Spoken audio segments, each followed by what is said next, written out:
Hello everyone, I hope you're having an awesome day today.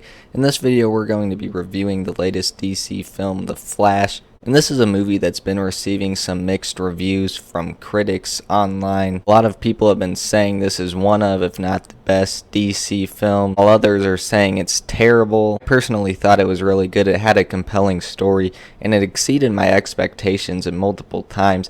It was also a lot funnier than I expected. Overall, I really thought it was near perfect. I think part of that is because it has such a good story that's inspired by the Flashpoint comic. Just the idea of him turning back time in order to save his mother, but then realizing that the whole universe changes.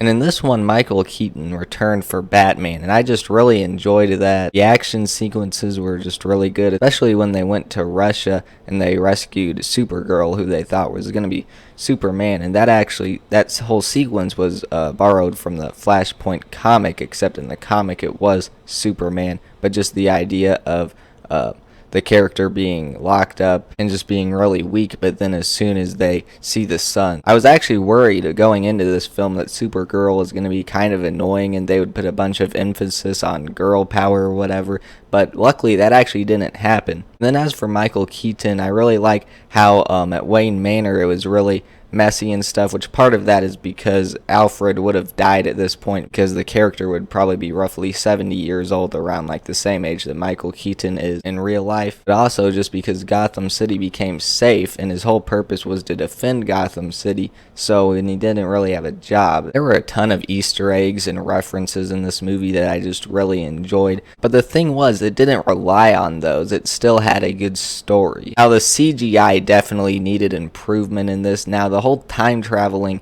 sequences and worlds colliding, I'm just gonna assume that was supposed to look bad, because if it wasn't, I don't want to know. Now aside from the CGI not being great at many different points, I still think that visually it is pretty good, just the way everything is shot. Now I will say there is a bit of a pacing issue, I feel like, where the first part of this movie is setting everything up, and then as soon as Batman comes they set him and Supergirl up, so it's a whole different setup. Then the final battle isn't very long, which I don't think that's a huge problem because you're invested in the characters, but that's just definitely something to keep noted. Now it would have been cool if Reverse Flash was in this from the comics, but I can definitely see why they didn't want to do that with the story they were doing. That would have just made everything a little bit more crowded, but it still would have been cool to see. They kind of did a dark future Flash in it, which worked just fine. The ending scene when he's in the store with his mom is just really, really well done and emotional. Just when I thought the movie had a perfect ending and the credits were going to start rolling,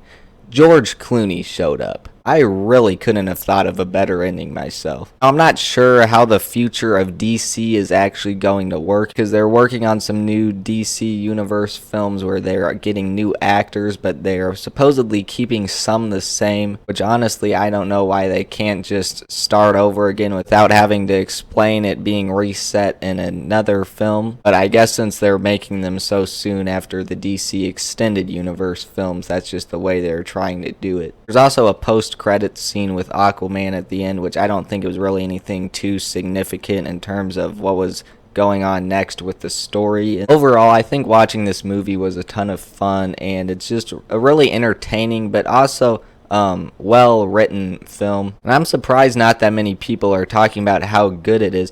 I guess this movie's not for everyone, but if you are a huge fan of DC and the comics, you will definitely like this one. Overall, this movie definitely met my expectations, and I would definitely recommend it. From the scale of 0 to 100, I'll give it a 96%. Really, all the problems within it are very small. Thank you guys so much for watching, and I will see you guys in the next one.